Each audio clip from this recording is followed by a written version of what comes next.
It's 2 o'clock, so we'll proceed with the Brunswick-Glynn County Joint Water and Sewer Commission, February 7th, 2019. I would like to ask Commissioner Neal to provide the invocation and Commissioner Elliott to provide the pledge. If everyone would please stand. Let us pray. Our most precious Heavenly Father, we just thank you for the privilege of service. We thank you for the opportunities that you give us. We pray, Father, for your wisdom and for clarity of thought as we move forward with the county's business. We thank you for the privilege of serving in such a beautiful area. We pray that we would lift you up, glorify your name in all that we do. It's in your name we pray. Amen. Amen.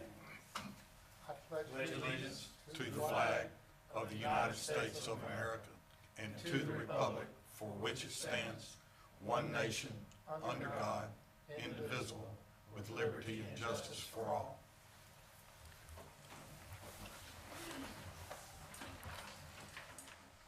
Public comment period. Do we have one person for? Yes, we have one public comment from Mr. Robbie Tucker for tap-in fees. Do you want to turn your microphones on? Gentlemen, very simple. The question I have, I don't know if we can go through it right now or then meet you guys individually. I purchased a lot in Riverside, and the tap-in fee is astronomical, almost $10,000. I just, there's gotta be a way to bring it down a little bit, I believe. I mean, this commission was established several years ago. Commissioners that passed all this are pretty much gone now.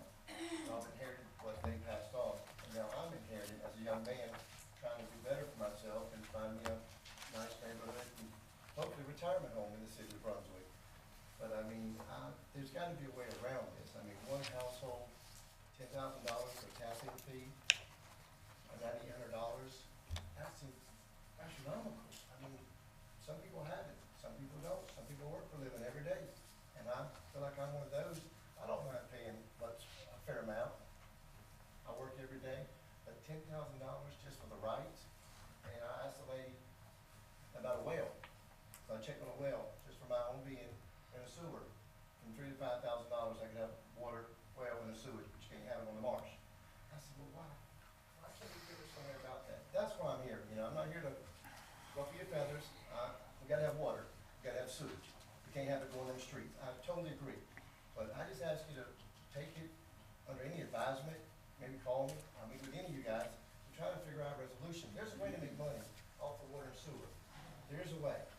I don't feel like $10,000 top is the right way.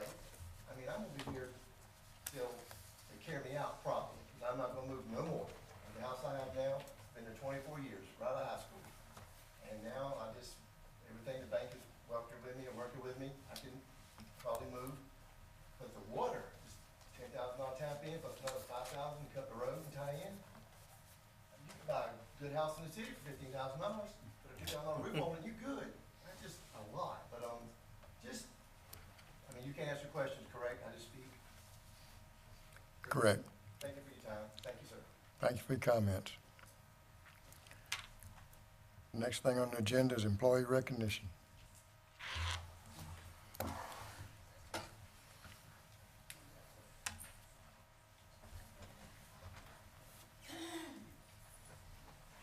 Thank you, Mr. Chairman, for the opportunity to do this. It's very thing. I would like for Mr. Gregory Keith Crowder to come up. Wastewater collection system operator. Representing him is Mr. Alvin Kurt Young. Crowder?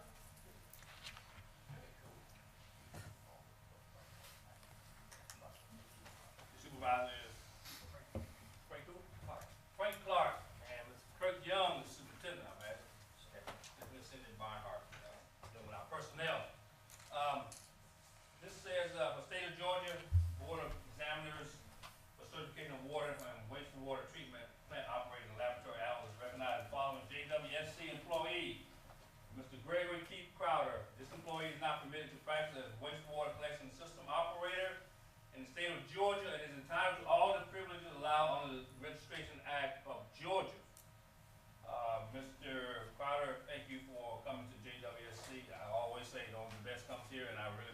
say.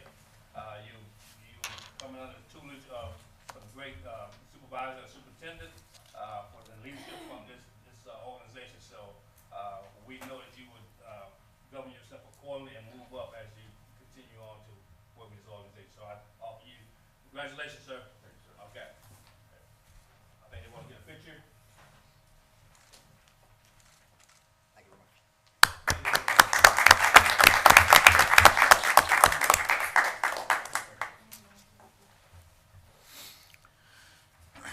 Next individual is Mr. Antonio Damon Simmons. Damon? Damon.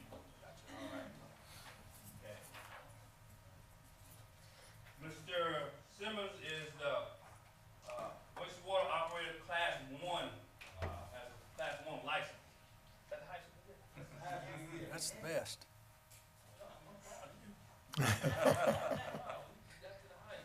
And he's represented by Mr.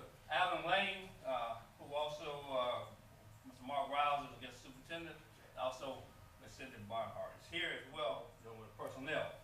And it reads, the Georgia State Board Examiner for Certification of Water and Wastewater Treatment Plant Operator and Laboratory Analyst recognize the following JWSC employee.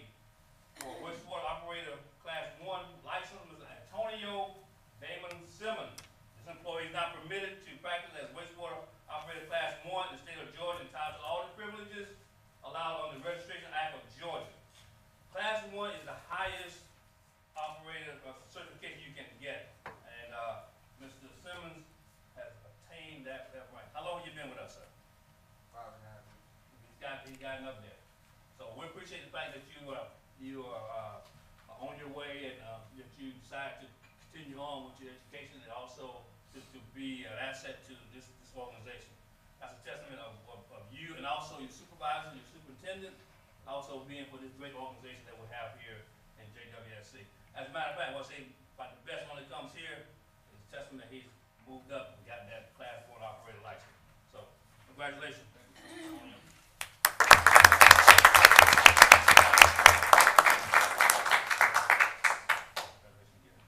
Mr. Lane? Yes, sir. All right. That license just means you trainable. Still trainable. All right, the next individual, Mr. Harrison Lattimore Jackson.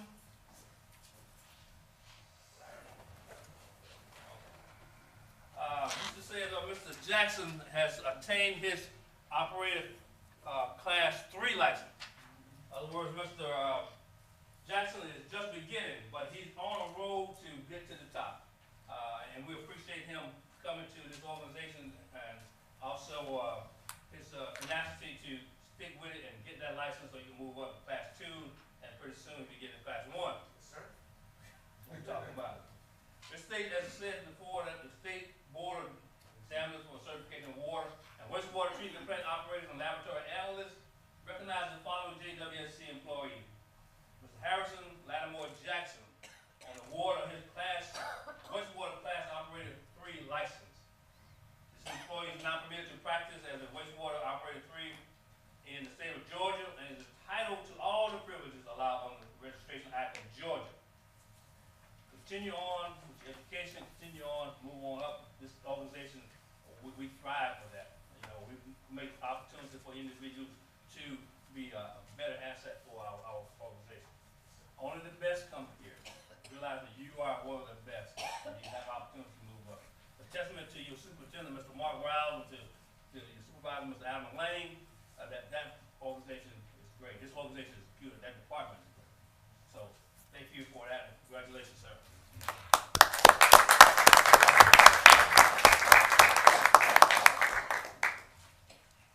All right. Mr. Lane? Got something to do. Thank you for being with us. Mr. Chairman, thank you for the opportunity. Well, thank you, Commissioner Harvey. That's always a highlight of our meetings when we get some certification certificates handed out. I want to commend each one of those employees. Next on the agenda is the approval of the minutes from the January 23rd, 2019 Commissioners Retreat. Is there a motion to approve? Chairman, I make a motion that we approve the minutes of January 23rd, 2019, closed session Commissioners Retreat. Second. All in favor? Motion passes. Second is the minutes from the January 23rd, 2019 executive session. Mr. Chairman, I make a motion that we approve the minutes from the January 23rd, 2019 executive session.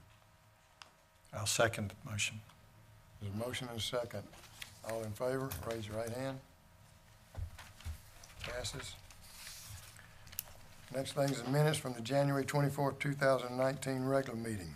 Mr. Chairman, I make a motion that we approve, for the approval of those minutes. I'll second. There's a motion and a second. All in favor, raise right hand. Motion passes. Next is the minutes from the January 24th, 2019 executive session 1. Mr. Chairman, I make a motion that we approve, executive session 1 minutes from January 24th. A second. I'll second. All in favor indicate by raising your right hand. Passes. Next is minutes from January 24th, 2019 executive session 2. Twice. Mr. Chairman, I move that we adopt the minutes from the executive session 2 from the meeting of January 24th. A second. Second. All in favor indicate by raising your right hand. Motion passes. Let's see, we got to pass these now. Pass them to Dr. Jones.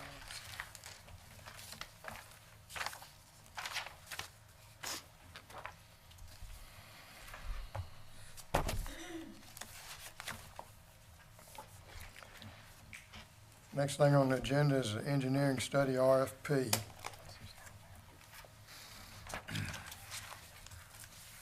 As a background for this, there are numerous areas in Glynn County that are presently without public sewer. Since the JWSC has adequate capacity to treat wastewater from additional customers, a study should be completed to determine the cost to extend service to some of these areas.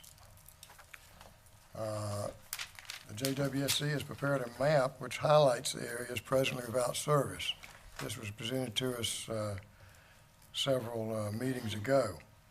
3 initial areas of adequate density and location near the existing sewer system are 1, the area west of Highway 341 and north of Highway 303, 2, the area east of Highway 341 and north of Community Road and west of Old Jessup Road, and 3, the Arco community. The study should provide construction cost estimates for each area, provided by both a gravity collection system and a pressure collection system. If authorized, the study should be completed within 90 days. And I want to open this up to the commission to see if someone is willing to make a motion for us to proceed with this. Mr. Chairman, I'll make a motion. I move that the JWSC staff develop a RFP to receive proposals for completion of an engineering study to provide sewer service to 3 unserved areas in Glynn County as enumerated above here. I'll second. There's a motion and a second. Are there any questions? Mr. Chairman, do we have any idea what the cost of that study will be? No, we don't. That's what the RFP will show us, and the responses to the RFP will include the cost. Right. I think he's asking about the cost of the study itself. When does the staff think the RFP could be prepared and sent out? Did you hear the question? And then estimate somewhere? I would think 30 days likely to get a RP together, get it Okay. advertised. Oh, it shouldn't cost anything, but staff would do it now.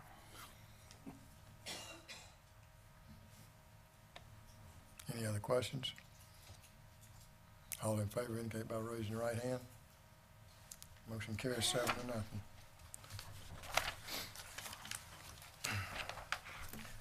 Next is the Lift Station 4003 Engineering Contract Award. Ms. Crosby. Hold on. There we go. You can hear me now. Thank you. This is the Lift Station 4003 Basin Improvement RFP.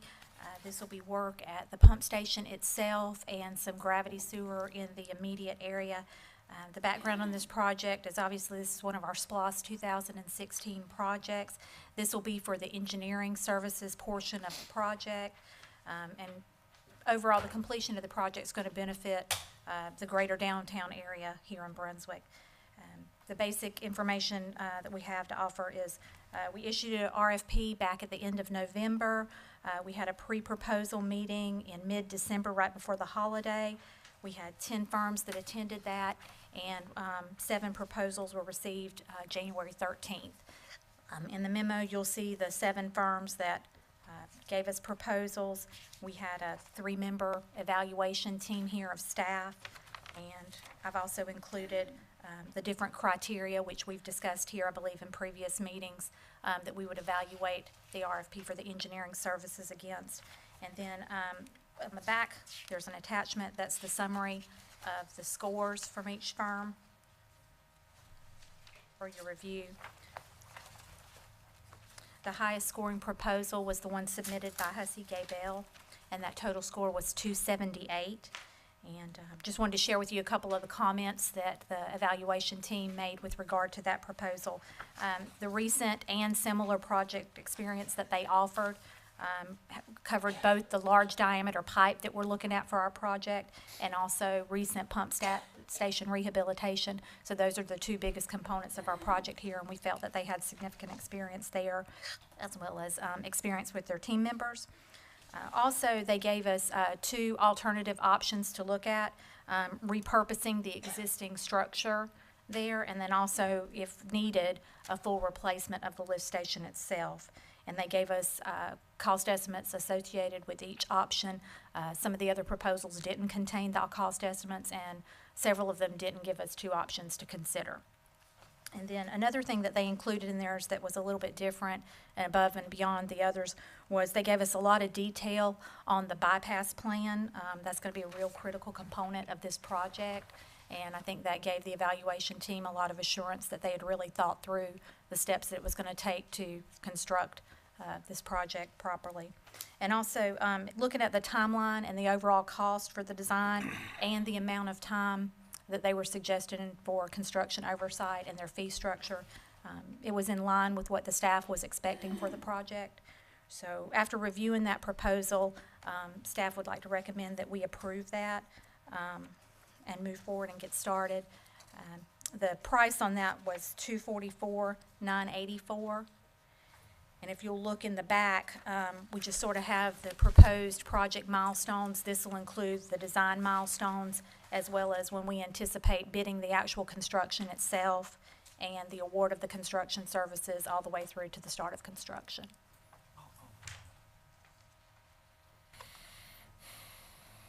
Mr. Chairman, I'd like to make a motion. Okay. I make a motion that the Brunswick-Glynn County Joint Water and Sewer Commission enter into a contract with Hussey Gay Bell Engineers in the amount of $244,984 for engineering services proposed related to the SPLOST 2016 collection system modifications to the City of Brunswick LS 4003 Basin Project. I'll second the motion, Mr. Chairman. There's a motion and a second. Are there any questions? I have one question, please. Regarding the proposal that you looked at for the prospective awardee, Yes, sir. you mentioned there were options offered there. So from the options offered, should I understand that you have narrowed it down to the single option and that the amount offered here for the project includes only that selection that the staff has made? No, I believe the 2 options are, they're going to look at both of those. They're going to look at the possibility of us using the existing structure and also if we were to do a full replacement and then tell us which one of those is the best option as part of their design analysis. Okay, and I'll follow on then, the almost 245K, how did we arrive at that, having 2 options yet not selected as the final? So that covers their fees to design, and I think they've included, you know, if they're going to go either way, that's all inclusive. Okay, if I'm understanding what you're saying. yes. you It got won't be more if they pick one option or the other, because they're gonna look into both and see which one suits us best. Is Thank- that what you were? Yes, thank you for the clarification. So, on our evaluation thing, the local office piece, we'll give partial credit, that's not an all or nothing, that's not if you fall within this distance, you get 5 extra, that is a kind of tiered scale based off how close you are. Right, so I think that, there where the 5 was is if you were in Brunswick proper, and then 3 if you were in the 100-mile radius. But we actually looked at it, if you gave everybody the full 5, it didn't change the I final understand scoring. that. I'm just asking going forth how that, Yes. what the intention there is, whether, Yes. what the intention is to give the points or whether it's a scale structure.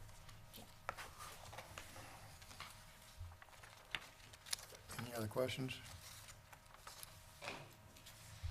All in favor of the motion, raise your right hand. Motion passes 7-0. Thank you, Ms. Carter. Thank you. Well, you're the one that knows all the technical stuff. So we're gonna talk about L Street next. Okay, the L Street Project Memorandum of Understanding with the City of Brunswick. All right, Mr. Chairman, Commissioners, thank you. This is L Street. I won't take full credit. Pam did all the heavy lifting on putting the memo together. That's why her name is on there, but I'll try to talk through it and be real quick. The memo is actually to recommend execution of an MOU with the City of Brunswick to participate in the construction portion of this project. We're calling it L Street. City of Brunswick is doing some roadway and drainage improvements between Martin Luther King Jr. Boulevard and basically Glynn Avenue by Pinova, Stadium Street. And every chance we get, we try to look and see if, while the roads are going to be under construction, if we can get in there and either replace, repair, or improve our water and sewer system. That's what we're doing here. This is a water line extension, an upgrade in between Martin Luther King Jr. Boulevard and Glynn Avenue. It's to add fire protection, increase flows, straighten out some convoluted configurations, and an overall improvement to the system. So originally, MOU with the city to do design work. That was done. We're down to this point now. We did, or the city did go back out, advertising for construction. We got pricing in, a lot of discussions with the sole bidder, and we've got that down to where we are now. We've really tried to economize this project as best we can. A lot of guidance from the board as well and from leadership, and I think we're down to a good solution. So this is, cut to the chase here. The budget we're asking for the board to approve on this project is down there in the motion, $746,000 or $746,634. And that does include a small 5% contingency that we added in there. From experience, projects in well-established areas such as City of Brunswick streets and whatnot, you find things from time to time. To eliminate having to come back and burden the board with minor things, we've got a little bit of contingency in there, 5% contingency to address any small change orders that may come up. Obviously, anything large, we'll definitely bring before the board for consideration and review. Happy to answer any questions. Mr. Chairman, I'd like to make a motion before we go into discussion. Okay, I move that the approval be granted to enter into a memorandum of understanding for the City of Brunswick in the estimated amount, $746,634 for water-related portions of the L Street reconstruction project. Second. there's a motion and a second. Are there any questions? Now, the question I'd like to offer, Mr. Klein, is regarding the project, who would be the project manager on the utility portion? Utility portion will be joint water and sewer more properly. Myself or our department, planning and construction, will be providing construction oversight and observation as well, in-house.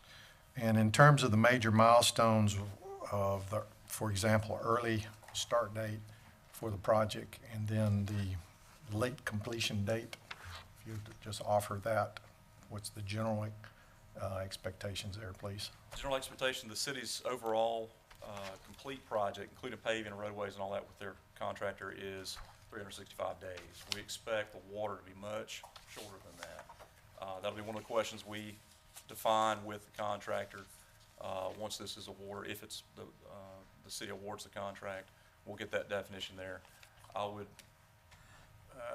hate to put a number of days on it at this point as far as when the water will be done, but we can certainly get that information and define that. Thank you. Let me add something to that too, sir.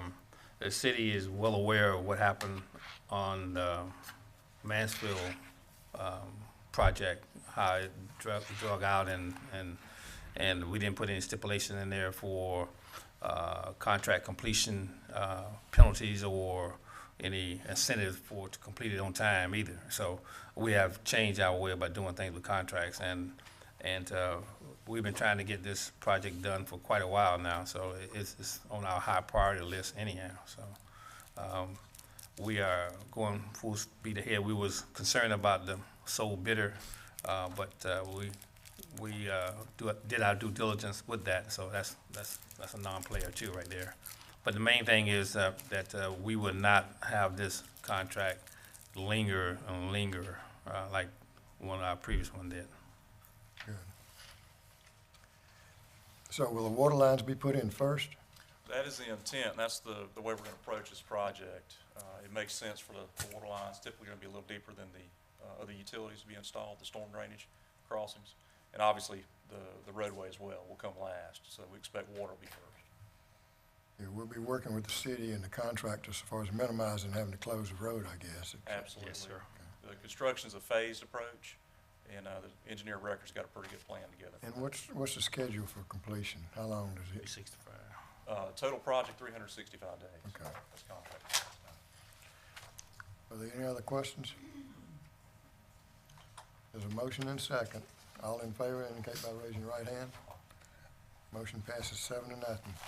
Thank you. Thank you. Thank you. Thank you. Thank you. Oak Grove Comprehensive Agreement.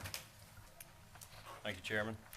Commissioners, you have before you today a memo related to the Oak Grove Comprehensive Agreement. As you recall, a few meetings ago, we had an unsolicited proposal that was presented to us. Lift Station 4132 is an existing yet non-functioning JWSC pump station located on Hermitage Island in North Glynn County, west of Highway 314 off of Oak Grove Road. Carolina Holdings Group Partners has contracted to purchase property owned by Oak Grove Island Limited, which is not connected to the public sewer system. The developer wishes to extend the public sewer system from Lift Station 4132 as part of its plan to development property. Developer submitted an unsolicited proposal, which was approved by the JWSC. Thereafter, the staff has worked with the developer, and the attached comprehensive agreement has been negotiated by the council for the parties in accordance with staff technical direction.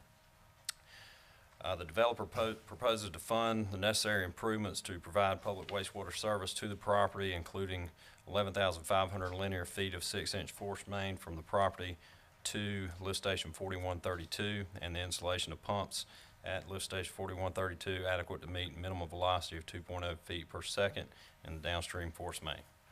JWSC will bid and award the project. The project will either be contracted for and managed by JWSC or the developer at the developer's election. Regardless, JWSC has the right to inspect and approve all sewer construction.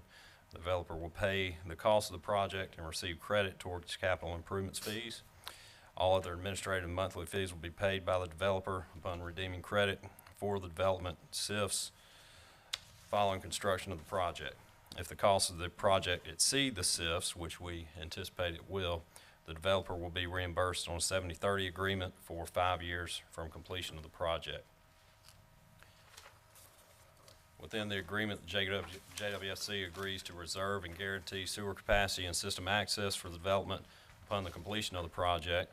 The developer will obtain all necessary approvals from Glynn County Development Department prior to accessing the system. The developer will also will either redeem credit for the SIFs or pay the associated fees as outlined in the then current JWSC rate resolution. The agreement itself will terminate 10 years from the effective date. However, the reservation of capacity and the credits for the amounts paid under Section 4 of the agreement will be perpetual upon the completion of the project and payment of the SIFs. The JWSC will not be liable for any further obligation to the developer following termination of the agreement. The indemnification provisions will survive the termination, and the 70-30 reimbursement obligation will expire 5 years from the completion of the project. Completion of the sewer project or completion of the Yes. development? Completion of the sewer project. Okay, we're guaranteeing capacity, but we don't say in the agreement what that capacity number is? It's 150 townhomes. Is that in the Yes, sir. body of the agreement? 150 what? Townhomes. Townhomes.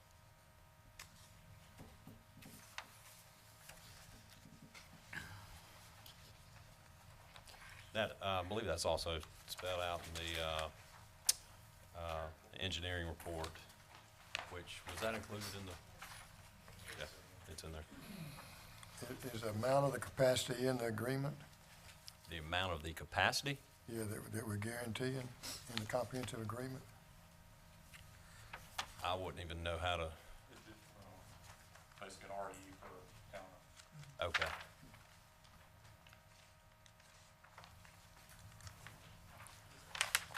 How many townhomes you say again? 150, up to 150. I believe it's actually We got specified. 45,000 gallons a day. Well, yes, sir, in that current pump station, we have, zero capacity because there's no pumps in it, so, Yeah. once they put pumps in it, we'll have plenty of capacity for them.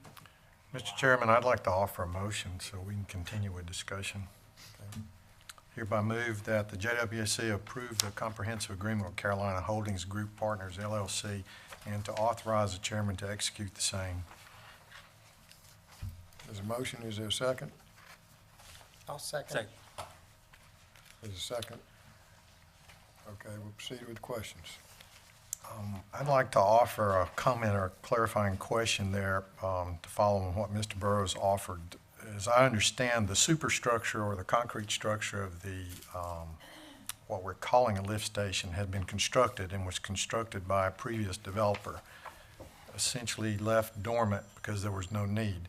So while we may refer to it as a non-functioning pump station, it never reached that level to function. It's not like it's broken. So I just want to be sure that everyone present understands that it's not, we're not fixing something, it's basically commissioning a new pump station. Is that correct? In effect, yes, sir, Commissioner. Thank you. Are the lines between it and the rest of our infrastructure in good shape? Have they been cameraed or we just? The force main hasn't been because that's a third-party camera, but the downstream gravity is in acceptable shape. And the force main hasn't had flow through it, so. If we make an adjustment in tap fees, either up or down, how does it affect this agreement? The credit or the redemption amount is as of today. So that way, they are not taking any risk that the tap fees will go up. But of course, they're assuming the risk that the tap fees would go down. And that was their, that was the staff's request and the developer's request. Now, the 70/30 would also be affected, and that is paid back at the then current rates. So if the tap fees go down, the developer is assuming that risk as well. They won't get paid back as quickly. I wish that language were in there. I don't think we should halt this, but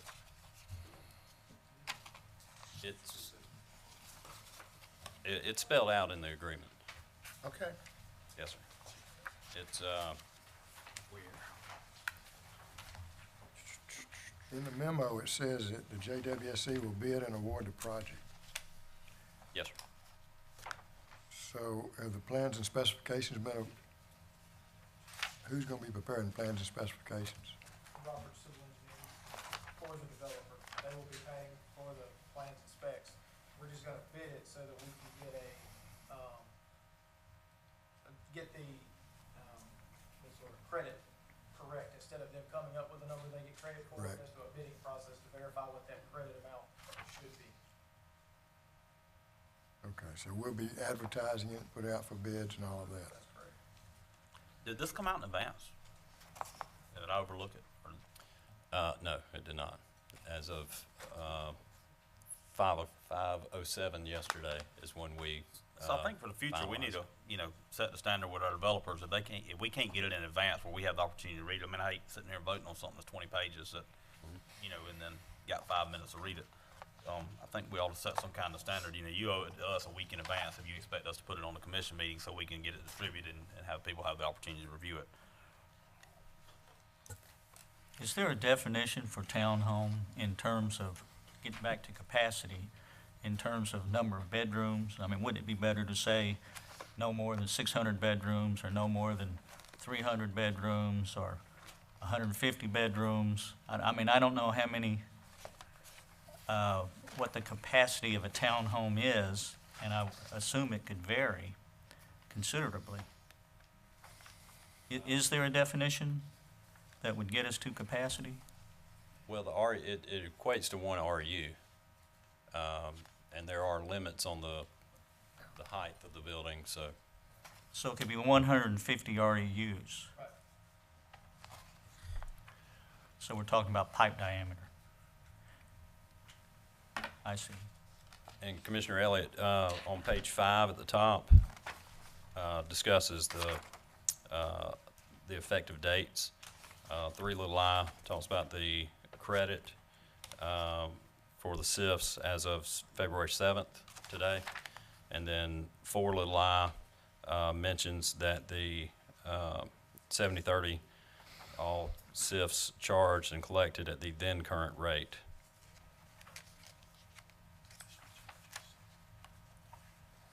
Is there any provision for other residents of Oak Grove to use this system? And what discussion took place there? This, according to the developer, this has been discussed at the Oak Grove HOA meeting. And once it's installed, we will allow anyone that wants to tie on and pay the tap fee to tap onto the system. Have We they, haven't had anyone beating our door down to do that yet, but we'll see once the pipe gets in the ground whether that changes or not. has the developer gotten all the easements to construct this project? According to them, they do. We have not seen them. That's part of the dedication process that comes after construction. So do, Yeah, but I think we're being asked to approve something that, number one, we just got the information today. We just got it yesterday. And I'm not sure that we know everything we need to know to approve this. Okay.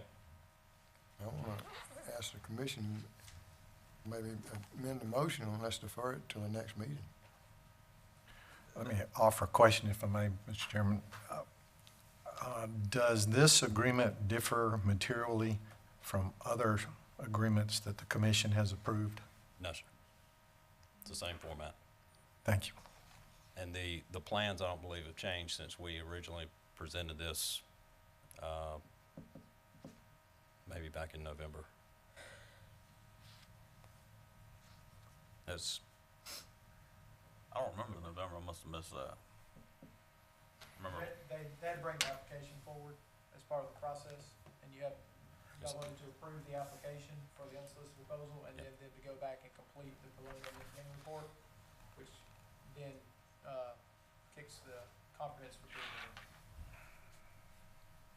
If we wanted to hold off until the next commission meeting for approval, would that be a motion to table? Defer? defer to a time specific. This was actually also discussed at the last meeting. Yep. I remember we discussed at the last meeting, we had some input of things that we wanted to make sure were in there, and I'm not saying I don't agree with it, I'm just, I'm being asked to put my name on something, for lack of a better term, with, something that's 20-plus pages, and I don't want to belabor the meeting, hold it up to read the whole thing. And to your point, it's probably a standard format, but it looks like some of these things are different to me. There are certainly some different provisions in there. Just a point of order, Commissioners, for us to understand is with the motion on the floor, in my view, we need to vote it to pass it or to fail it. And then if another commissioner wants to offer a different motion, then we can choose to have that motion in a second and then vote on it. You can make a motion to withdraw Yeah, I think, the motion. and I think we make a motion to amend the motion. where you can do that. Okay. What's that gonna do, though? I mean, how time sensitive is this? I mean, will we hold up, or was somebody getting the information to us so we can finalize this? 'Cause I think that Well, plays into it as well. pursuant to our conversation 2 weeks ago, the staff then relayed that to the developer. The developer then decided whether they wanted to move forward with the agreement. Once the attorneys got the okay, we negotiated the agreement. We came back to the staff, made sure that the agreement was consistent, made some more tweaks yesterday, and it was just a 2-week process. Okay, well, Mr. Chairman, from my point of view, I don't think that we're gonna materially change the agreement if we take time and send it back, because I don't think we really have anything really specific that we want changed in the agreement. And I just believe we're just a little frustrated with the amount of time we've had to look at the agreement. And I think we ought to just go ahead my position is we ought to approve it and let them go ahead and start working on it. Any other questions or comments? I could probably live with that. Yeah, I do have a couple of questions, though, but I do want to say from going forth, though, we need to set a stage that we at least have an opportunity to read something. I mean, to understand it, not even to change it, but I mean, at least have the opportunity to read something, because, you know, if there is something buried in here that's wrong and we didn't have the opportunity to read it, then, not saying there is, but then that reflects directly on us. Will you clarify one more time under 4B, little I3 and little I4? Those seem to contradict each other. Will you, in layman's terms, discuss that again? So, the cost of the force main and the pumps will be credited to the developer. And then the developer will then redeem that credit for the 100 and some odd townhomes, the SIFs. So the amount of the SIFs will be redeemed against the amount of credit. And that redemption, the amount of the SIF is as of today for the redemption, okay? Now, the project, so I don't know what in estimate numbers, what that SIF will be, but let's say it's $500,000, and the cost of the project is $750,000. Well, then they will have that credit for the $500,000, and they can redeem that for all of their townhomes. Then they're also going to have $250,000 more credit, or excuse me, yeah, $250,000 more credit that they will receive reimbursement on for any future tie-ins on a 70%, 30% basis. And they'll get the 70, we'll get the 30. That's right. And that's for any future houses that tie on to that system, to that basin. So what happens if we have to extend it? Because there is a basin there, but I mean, that's only a short run into Oak Grove. So if we tie in, if we come in, that somebody else does an unsolicited proposal, or we do one through one of our studies, decide to run that through the rest of Oak Grove, but ultimately tie into their system, how does that weigh into this? If we continue that line on around? They're only credited for that force main. Okay, so if somebody ties in further because we've extended the main, we'll get 100% of that piece to recover our cost. Termination of agreement, 60 days. Developer may terminate this agreement for any reason by giving written notice to the other 60 days before the agreement, before the effective date. What, in layman's terms, how does that affect us? I mean, if they terminate it halfway through and there's all this cost we've acquired, but they decide the project can't go forward and they decide to terminate this, then that's their right. I mean, effectively, we'll be bidding it within the next 60 days. So we bid it, we start the project, we're halfway through, they decide that those townhouses aren't going in, and we've invested $200,000 in underground pipes. They It's not the way pay it's for done. the infrastructure, we don't pay anything. Oh, I thought they were reimbursing us for it. No. Yes, sir, They they're get paying reimbursed everything. if they're, And that's how their capital improvement fees are gonna be. Right. That's when, as they pay those. So the only thing we're out, if they just stop anything, is just our bidding time, That's right. and our commission time, okay. Okay. And again, we've already received the check for the unsolicited proposal fee. Okay, I misunderstood that, I apologize. And it's, you know, I don't know that there's any time crunch for them to have this approved today, so, I mean, it's, if y'all want some more time with the agreement, that's certainly understandable.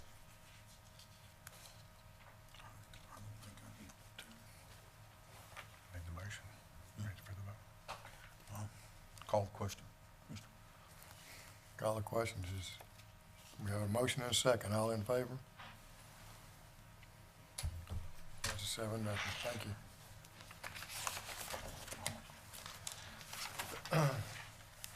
Next is GMA Defined Benefit Plan.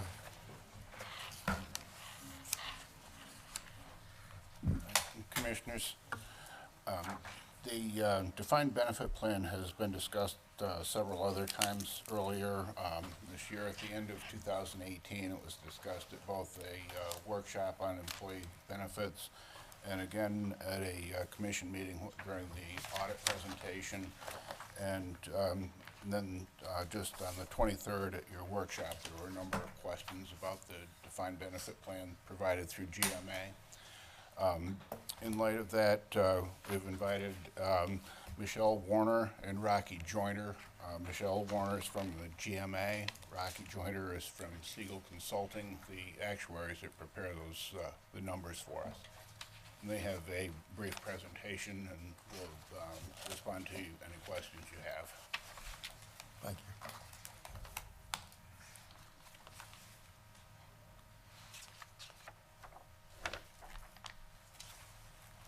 Hi, good afternoon.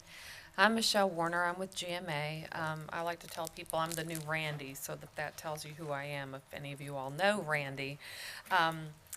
I'm here today with Rocky Joyner to go over the most recent valuation of your plan. And I had some information with me that you probably have in front of you now. The one-page document is a list of all of our funds that our all of our plans, their assets are invested in, if you care to look at that. The back of the page on the right-hand side at the bottom talks about the returns for the plan over the past 1, 3, and 5 years.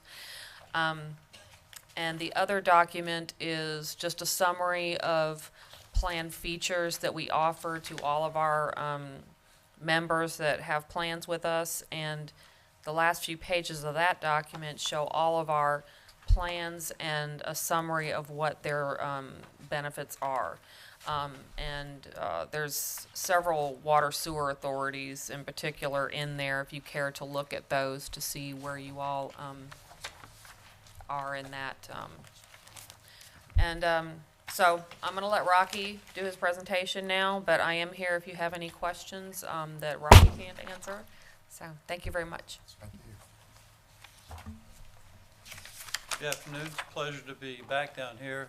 When you first set up this plan with the combination from the old city pieces and county pieces, I had a meeting over on Gloucester Street at the old bank building where you guys were before you moved over here. Much nicer building over here, by the way. Well done. I have a presentation. There's several pages in it. I'm going to be very brief and hit a couple of highlights.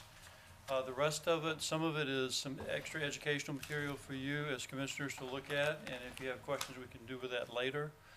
My understanding is you have retreats periodically or workshops, and if something catches your eye and you'd like for us to come back, we'd be more than happy to come back and attend a more relaxed setting than this. Couple of things on your plan. This is the current valuation, which is January 1, 2018. We are currently working on the January 1, 2019 valuation, which we anticipate having ready in the next few weeks. But it was not ready in time for this meeting, though I did ask about that and check with our staff on where they were standing. As of 1/1/18, your contribution recommended contribution was $560,000, which is about 9% of pay.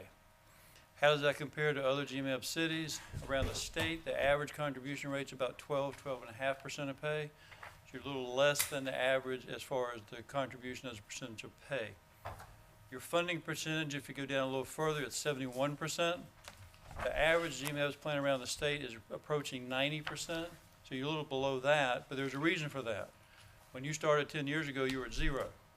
So you've done very well going from 0 to 71%, and I have a chart to show you where that goes in just a little bit. The plan of benefits you have, you're in Social Security, and you have a multiplier of 2% of pay, normal retirement age 65, early 55. Early at 55 is reduced. The participant essentially pays for the opportunity to retire at 55 instead of 65. The 2% multiplier is about average for around the state. For outside of the metro Atlanta area, the average is more like 165, 170. So outside of Atlanta, you're a little on the higher side, but the larger municipalities and different ones around the state tend to have a higher multiplier. As far as water and sewer districts, we took a quick look at that before we came in here today. There is a low of like 125, I forget which one it is, but it's one in a smaller system in a more rural area, up to about 2.5%, which is one of the large, Henry County system has a much more robust multiplier. You do not offer a COLA, and currently there are no employee contributions in the system. Your vesting is odd, I will tell you, just right off the top. A third at 3 years, 2/3 at 4, and then 100% at 5 years. This is not something you necessarily wanted or intended, but it was a byproduct of the various, particularly the county plan that you took over a few years back.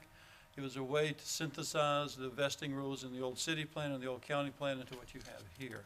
Typically around the state, about half of the systems in the GMEBs have a 5-year vesting service. The other half have about a 10-year vesting service. So it's almost split down the middle.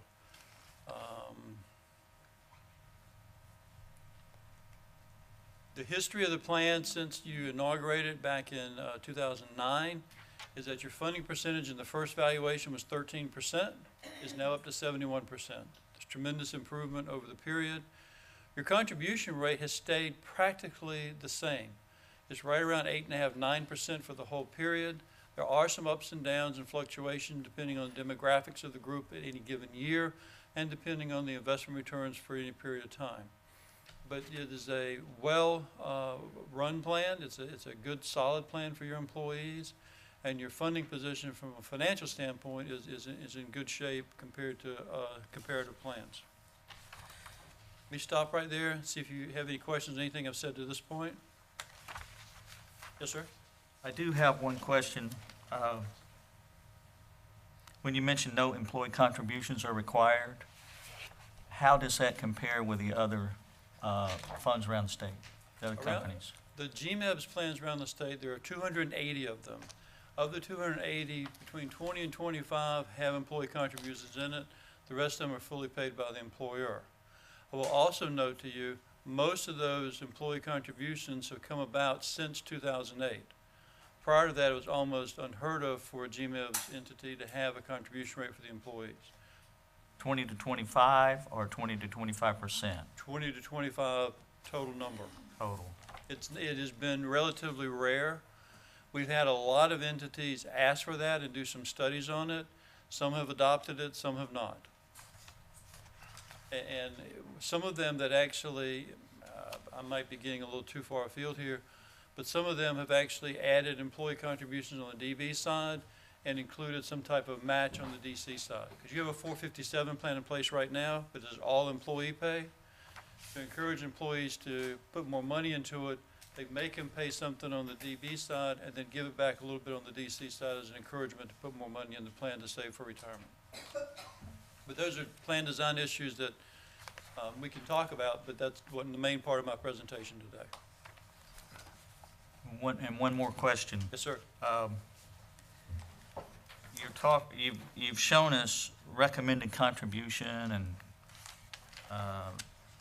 as percent of expected payroll, that sort of thing, the funding percentage. I'm wondering, do you have any information here that you'll be providing us that shows us the performance of the funds that are invested? Ms. Warner passed out some information on the investment return for the system. For the last 37 years, the GMEB system has averaged about 10% return, I don't have it in front of me, but it's been well over 9% return over the average. The other thing on investment return that you might be wondering about, the current assumption is 7.5. That assumption has been declining in recent years. It was at 8 about 5 years ago, went to 7 3/4 a couple of years back. And we're looking at, in 2020, reviewing that again. And my crystal ball looking in 2020 is we'll probably decrease a little bit more. GMEBS is a large system according to state rules, about $2 billion in the system. For you being a part of GMEBS, you get to use certain rules under the state constitution that allow you more diversity in your asset allocation than a typical small plan in the state would be allowed to do. And allocation is this chart? Yes, sir. You're about 25% fixed income, and the rest, various types of equity and real estate holdings. And it's a large diversification. The system hires Callan Associates as their investment consultant. Callan's a national firm. We work with them on several accounts, and they're very professional and do a very nice job. Thank you. Sir. What I also did, which I think may be of interest to you, is we then took some projections and we say, over the next 20, 30 years, if everyone retires when we think they're going to retire, you give salary increases based on the assumptions, everything turns out perfectly, what will you look like? What will happen is that your contribution rate currently is about 9% of pay. Over time, that 9% is anticipated to gradually drift down to about 6% of pay, and then level out at 6% of pay. Why 6? 6 is the amount of money for all new benefits people earn each year. So the 9% has 3% based on paying off your old piece, which you took over when you first made the plan together, and the other 6% are new benefits that are being earned each year by your participants that they work in the plan. So this is a very solid graph as to where you're going forward, because one of the main things is in the GMEBS program, entities that are in the program, the employers are not allowed to play games with the contribution as they do in Illinois or New Jersey or other places you might have read about in the newspapers. You're required to pay your contributions. If you want an exception to paying the contribution, you have to make an application to GMEBS and say, I have this certain short-term funding issue. We can do what we call an action plan for you, lower the contribution for a period of time, and work you back up to the regular contribution. That's been used by about 6 entities across the state in the last 10 years. Currently, I think we only have 1 entity that's still using an action plan that ran into some financial trouble a few years back. As a dollar amount, your contribution actually will gradually rise as a dollar amount because the benefits and the contributions are both associated with salary. So as your salary base goes up, your contributions will follow lockstep with the salary going forward. And lastly, we anticipate a very continued improvement in your funding percentage going forward, gradually moving toward 100% over time. I will stop there. The last part of it is strictly educational materials. I'll leave that for you to read on your own if you have any questions. But it's sort of a blueprint for boards to look at. If you want to make plan design changes, if you're looking at making modifications to your plan, it kind of gives you some stepping stones and some points on how to think through making those changes, what your objectives might be, what you're trying to accomplish, and how it impacts both the contribution requirements for the entity as well as the benefits the employees get from the plan and how that works for a human resource perspective. And I am an actuary. I work for the Siegel Company, which is a national firm headquartered in New York. Our contract with GMEBS is to provide actuarial support for the plan and for individual entities within the plan. So through the years, I worked with probably, 50 or 60 different cities we've actually been to and looked at plan changes, talked about it. In your contract with GMEBS, you have access to us to do cost studies and things of that for you if you want to make changes or want to look at the impact of changes. I'd be more than happy to talk with you about that, talk with your staff. Like I said earlier, when we first started, if you have a retreat setting or a workshop that we wanted to take, roll up our sleeves and spend a little more time with, more than happy to come down. I'm always happy to come down here. I grew up here. I'm from Brunswick. Brunswick High grad, 73. So, there you go. How about that? Yes, sir. I'd like to ask you a question on one of the slides you said is in here for education. Yes, sir. Which one? Okay, on slide, page 15, it's the Brunswick County Water Sewer Authority comparison of sample direct Yes, sir. contribution plans with current, direct benefit plans. And what is, it says here is contribution rates necessary to generate the same benefit as the current 2% DB plan at age 65 for an employee hired at age 35. Yes, sir. Okay? So is that telling me that if we went to a direct contribution plan, ideal plan, that it would require the employee to put 16.5% of his pay into the plan? Is that correct? That's correct. The reasons are threefold. In the prior page in the report here, defined benefit plans and defined contribution plans are the two methodologies to provide retirement. Defined benefit plans provide security of benefit going into retirement for the rest of your life. Defined contribution plan provides wealth accumulation. And wealth accumulation is only good as long as it's there while you're still alive. The problem with defined contribution plans and providing renewable income to the retiree are threefold. One, in a group setting like this, I can look around this group and I can tell you on average, everyone in this room are going to die at about age 85. That's the average. For any one person, I can't tell you that. So in a plan, if you're in a DC plan, the only person that matters is how long you live. So will you live to 70 or will you live to 100? You don't really know. If you live to 70 and die, your estate gets a really nice windfall. If you live to 100 and die, you're probably going to run out of money, which is a real bad problem for a retiree to run out of money. So in a DB plan, you smooth that over the whole place, so that's about a 10-15% increase in cost if you go to a DC model to try to smooth out your life expectancy. Two other pieces are fees in the DB plan. DB plan fees are about 0.5% of pay typically for investment purposes. DC plans typically cost 2% or more, depending on the type of plan and the structure and how big it is and how much the assets are. Thirdly, in a defined benefit plan, you're always middle-aged. Defined benefit plan, the average age of the group is always about age 48, always with about 10 years of service, with a cadre of retirees. In defined contribution plan, as you get closer to 65, you will get older. And as most financial analysts will tell you, as you get older, you need to move risk off the table because you don't have an opportunity to make it up as you get into retirement. So those are the three factors. So to generate the same amount of income, you need to save more money in defined contribution plan than defined benefit plan. Okay, let me ask you another question. Yes, sir. Under our defined benefit plan, is there survivor, rights of survivorship? Yes, sir. Okay. It's an optional benefit. The employee pays for it, but at retirement, if they can either take full benefit, no reduction, they can take a reduction of about 10% to get half of their benefit paid to their spouse if they pass away first. Okay, that's upon retirement. Yes, sir. Okay.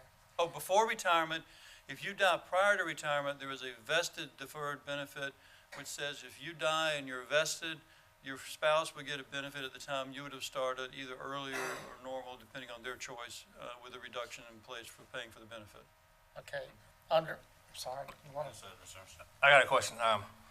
So how does this relate to the company? In other words, a defined benefit plan, that means the company is paying for the employee to have this benefit, yes? Yes, sir. In your situation right now, the Water and Sewer Commission is paying 100% of the benefits of the defined benefit plan. Now, you could have a defined contribution plan where the commission pays for the full contribution of the defined contribution plan too. I understand that. You don't have to have both, but you can split the benefit too. Well, is it possible for us to split the benefit plan with the employee paying a percentage of that? Yes, sir. Yes, sir. So Go ahead. You go ahead. I'm sorry. What happens is, In Georgia, because of various laws and precedents that have been set, typically you would start adding an employee contribution for new hires going forward. Right. You typically don't do stuff with people that are already on the books. I have seen some cities do that.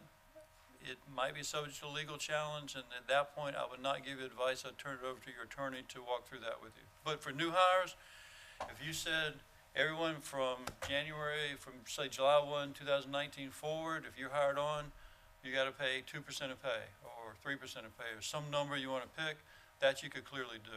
Well, typically, most cities, if they do that because they're having a issue with paying 100% to that fund for their employees, so they want the employees to share the cost of that. You know, that's typically one of the main reasons why. Let's say they're paying $300,000 a year, well, they want to cut that back to maybe $150,000 a year, so they share that cost with the employee. So There are actually a couple of different reasons why you might want to make employees pay for the benefit. One is if you've got a financial situation, you want to cut the contribution requirement from the sponsor, you do exactly what you said. yes, Some sponsors might want employees to pay just so they got some skin in the game, so they appreciate the plan better, so they have more understanding of it when they got money in the game. And there are some other reasons that come into play there at different times too, but those are the two main ones. yeah. For you guys though, if you do it only for people coming in going into the future, it will take several years before you actually see a material change in your contribution requirement. But it does exist, and we would actually, if you went that direction and asked us to do a study on it, we would give you a 30-year projection showing you how the contribution would be expected to change over time. Well, if we do that too, we also will look at setting a cutoff date or setting a date certain as to when all employees will pay a percentage. Sure. Okay. Well, I mean, you have, in a nutshell, you have a really strongly designed plan. It's a good, solid plan. Your funding is in good shape. You're not a plan. Sure. I have another plan that's 75% funded. I'm worried sick that they're going to run out of money in the next 20 to 30 years because they're not taking care of business. Well, You guys are good. Well, along with that, you know, we get our funding from our ratepayers. That's correct. And our ratepayers, if they noticing that we're giving something, our employees, that they don't have to pay anything, they get a benefit with that, then they may want us to cut back on that too. It's true. So that's the apples and apples of it. Absolutely. And I agree with you 100%. If you look at this slide, this is one of the things, when we do a benefit study, we have to balance the needs and expectations of everybody. Sure. The taxpayer, the ratepayer, Sure. the employees, and the employers. Sure. But there's Exactly. a balance there, and you're absolutely correct. Back on asset allocation, Yes, sir. are the percentages in investment vehicle equities, international equities, domestic fixed income, global fixed income, real estate, are those fixed? No, sir. Or can they be changed? They By can be GMAT? changed, and they are not changed by the local entity. They're changed by the GMAB's board, which is a board of about 15 folks around the state from entities such as yours. And they're the ones that do the allocation. And it has changed through the years. It changed depending upon what the investment markets are doing. It's changed to a certain extent on what the state law allows you to do. There are some limitations under state law as to what you can invest in. So all of those come into play.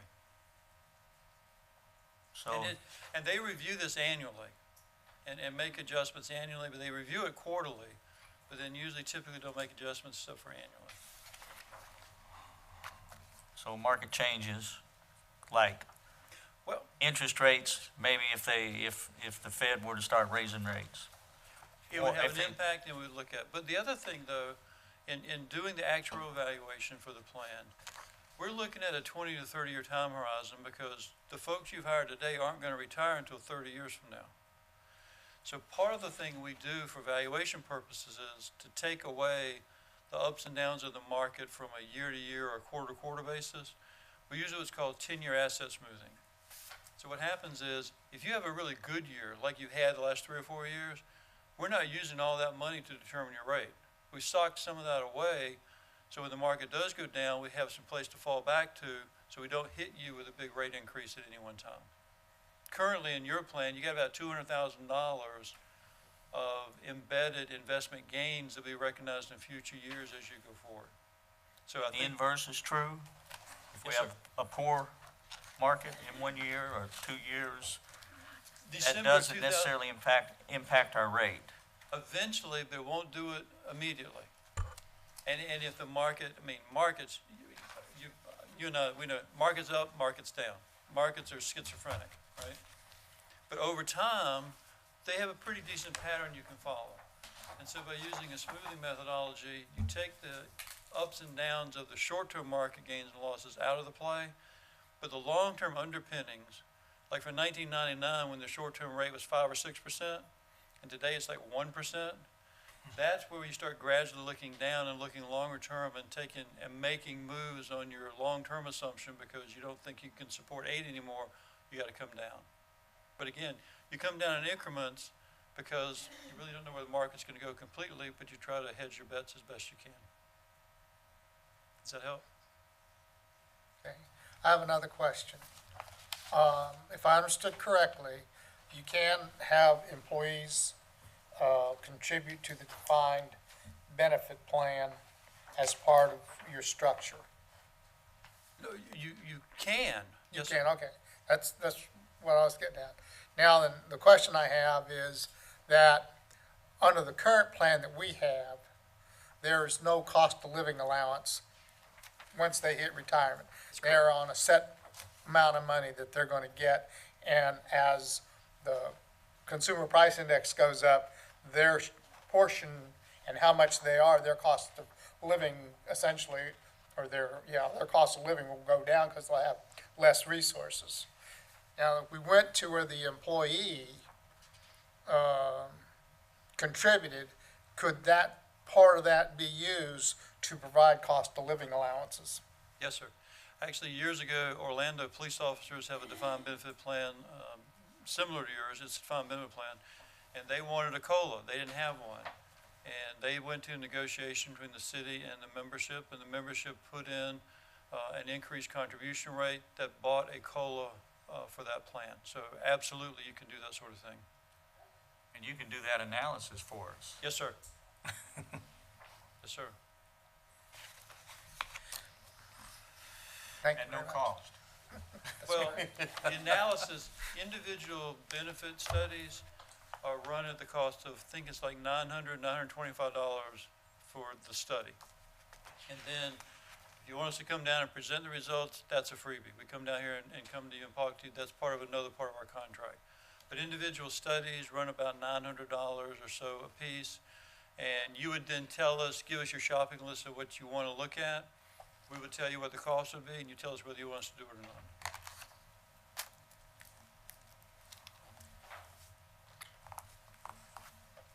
That was a good presentation, Mr. Joyner. Thank you. Thank you. Pleasure being here. Good to see you guys. Thank you very much. Next is a project update.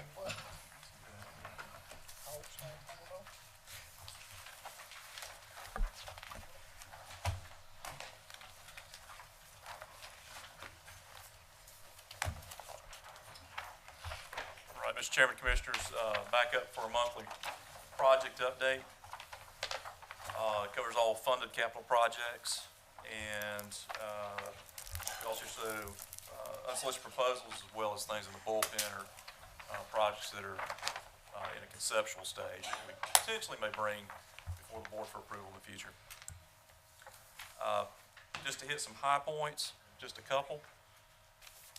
SPLOST North Mainland project, phase 2 and 3 we call it, North Mainland improvement section. We did have the pre-proposal meeting.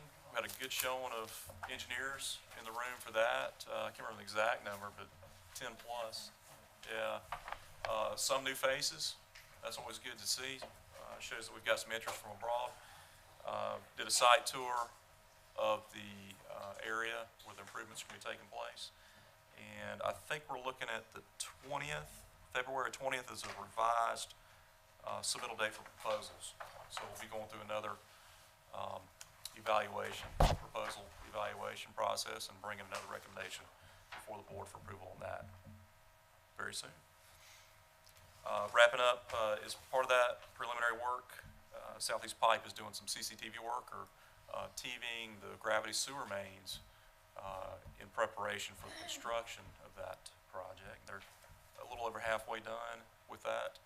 We've got some videos back. We're gonna, we just received those. I know that the project manager in System Public Maintenance is reviewing those. We'll try to capture some highlights, provide that to the board for your information as well. Take a look at some of the things that we see inside our existing gravity sewers.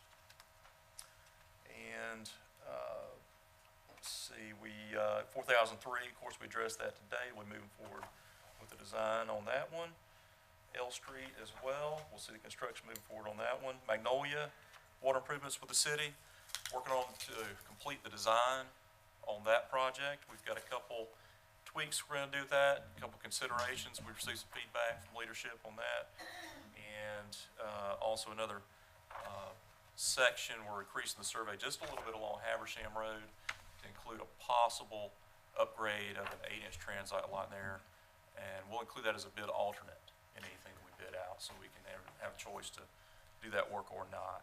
Is this still in the city schedule and everything? I mean, we're not delaying them, are we? No, sir, you're not. Okay. I don't think so.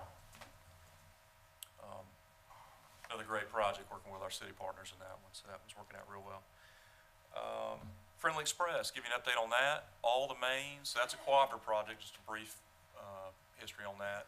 As you may remember, we partnered with the private developer for Friendly Express number 71 at the corner of 303 and 341. They needed to extend the force main and water main up to their property for service. We partnered up with them to extend it a little bit further and get underneath 303. So now for the first time, we've got water and sewer capabilities for future customers underneath 303. It was a good time to do it while the DOT permitting is in place, the contractors out there, all that. I think it was a good move that the board made to do that. The pipes in the ground, I believe it was today Friendly was trying to open their doors. So we worked real close with them, trying to make sure that they stay on their schedule. And we have a potential customer on the other side. Don't want to say too much about it right now, but there is a potential first customer on the other side that'll be tying into that water and force main extension that's newly under Highway 303. So that's pretty exciting for us. And that's also going to open up some of the areas Chairman Turtseed mentioned in the unserved portions of our community as well. That's a biggie for reaching across there. So. I have a question while you're talking about that. Yes, sir. There's a Potee fish place over there that packages, if he wants to tie in, he can tie in, but will that create us any problem at Academy Creek, the kind of waste that he would have? That's a good question. Is that a high BOD? It's a high-strength waste, given Yeah. the relative low flow of that coming from them compared to what is at the plant, and the relatively low BOD coming into the head of the plant. It should not cause any problems for us at the plant. Okay. He would be an ideal customer to get on. Any kind of food processing, seafood processing, wash down water, that kind of stuff. Well, Absolutely. I just to make sure, before he wants to tie in, we have an answer. Yes. Loves the Academy Creek, we love it. They like shrimp too. They So. like shrimp.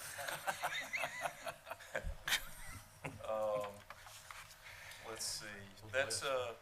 That's pretty much. Oh, Billy Storm. I do want to mention that. So, our great partners at Glynn County, working with them and the village upgrades that are happening out there. It's phase 1 of Glynn County's project to upgrade the storm system, alleviate some of the flooding issues they've had down there. And as part of our move there, we've teamed up with them. Anytime they're exposing some of the water mains and older infrastructure down there, we have an MOU with the county to replace those that come on. So far, it's only been about 30 linear feet of water main, transite water main we've been able to replace, but every bit that we get to replace is a good move. So there'll be future phases of that project as well, but it's moving along. So we have weekly meetings with the county and with the merchants down there, and anybody else that's welcome. There's always a county commissioner or two that come to that meeting as well. it's a good team that's assembled to do that. So it's a challenging project, I'll say that, but going along well. That's the high points. I'm happy to answer any questions. Anything else? Thank you, Mr. Klein. Thank you. Next is the Executive Director's update.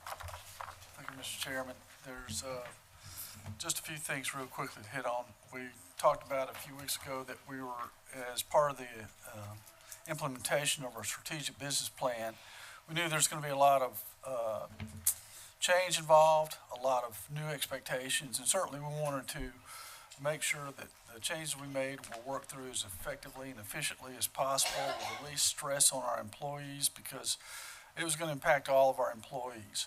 We were able to get the BB&T people in here this week. We worked with them, and senior staff and mid-level managers worked on it, and had a 2-day workshop basically working through the issues that we saw with how we function as a group, how we think, how our staff works and functions, and looked over some of the many changes that the initiatives we've got are going to be calling for, and to try to examine how we will function in terms of that.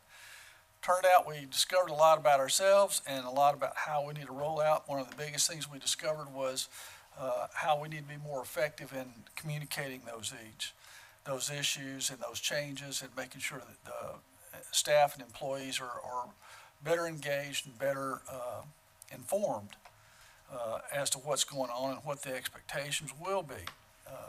Eliminate the rumor mills and give them direct input, which seems to be a big thing that's very important to them that's come out of all this. The fact that maybe sometimes the trickle-down effect of communication hadn't been so effective in past years, and maybe we need to do a better job of getting them more directly involved in the communication aspects of what we do.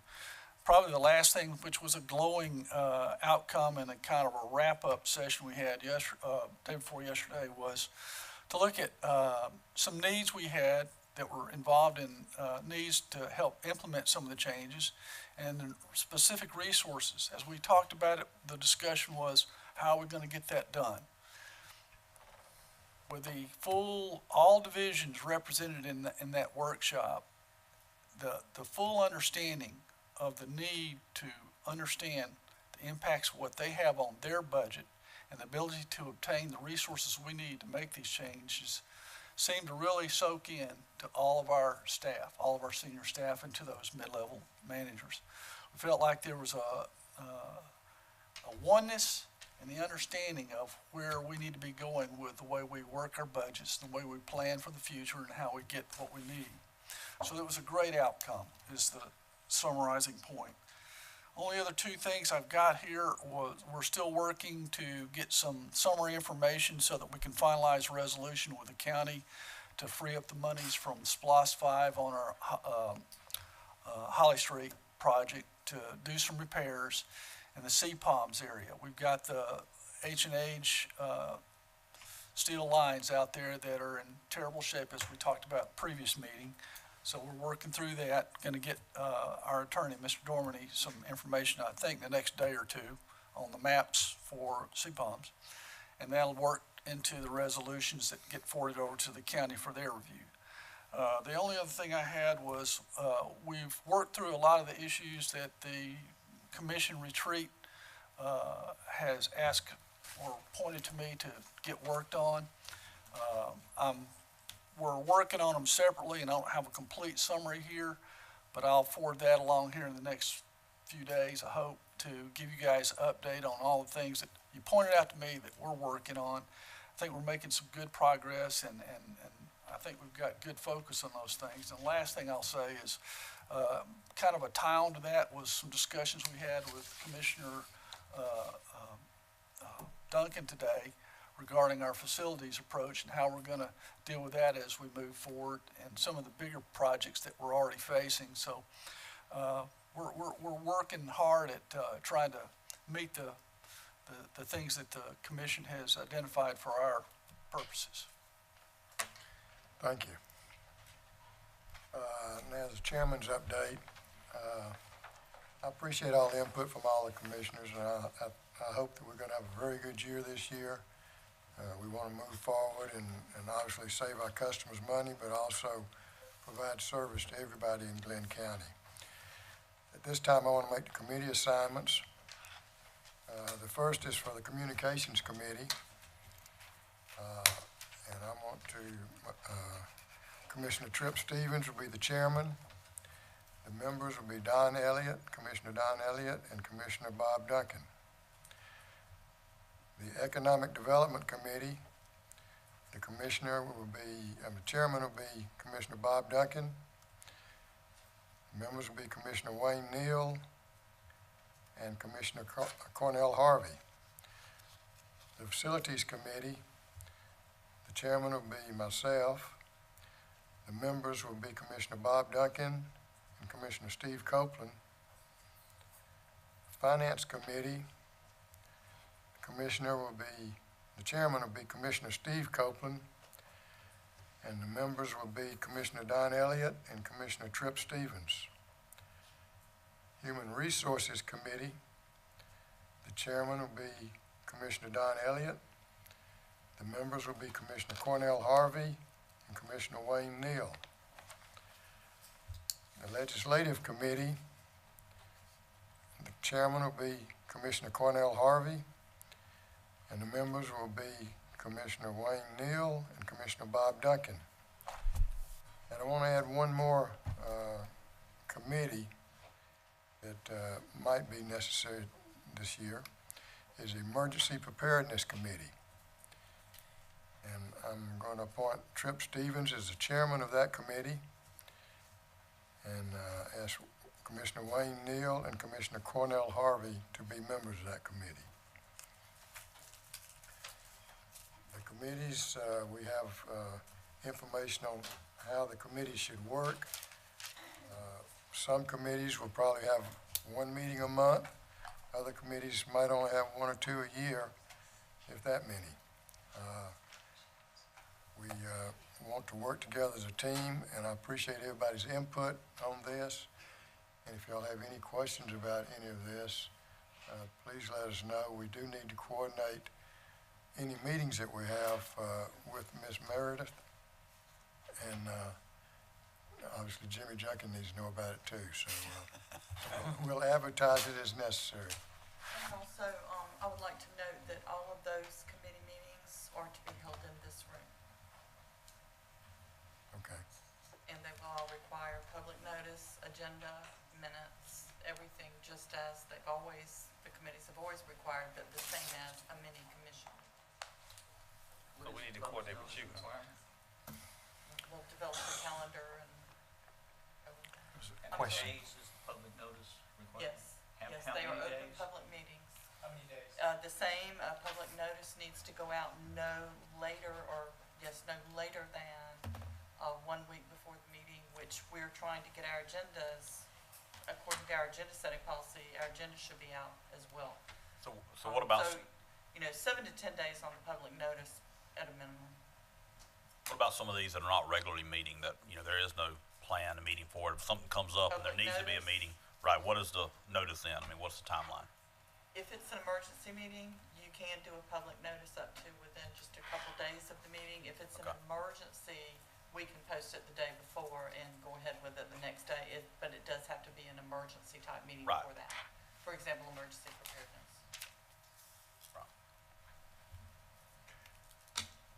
I just anticipate that the two committees that'll be meeting the most will probably be the Facilities Committee and the Finance Committee, and maybe the Communications Committee once in a while. Are there any questions? We need to adjourn to an executive session. May I ask a question real quick? Not about that, but the March 7th meeting, my understanding was 2 commissioners cannot be here, and Jimmy cannot be here. March 7th meeting, and I'm planning to be, but I'm 70-30. So I didn't know whether, since 2 people were gonna be out, defined, and somebody else was, and Jimmy's not gonna be here, we needed to look at that, and I'm sorry to hit you with this last minute, I meant to call you in advance and slipped my mind. Well, right now we have a quorum, so I think we need to stick with As long as we have the same day. 4, so does it matter? I thought 5 was a quorum. Five is Five? fine. Oh, 5 is going, my bad. That's what I'm saying. I'm planning to be here, Okay. but In the past, when, and Commissioner Elliott, you may be able to speak to this, in the past, whenever they would show up to a meeting, if there's not a quorum, they would just cancel it at that time and move on and mark the minutes as meeting canceled due to lack of quorum. All right. Sorry. I have a motion to go into executive session. I move that we go to executive session, Mr. Chairman. Second. Second. All in favor? For what? The land. Property.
Out of executive session, Mr. Chairman, I move that we adjourn from the executive session.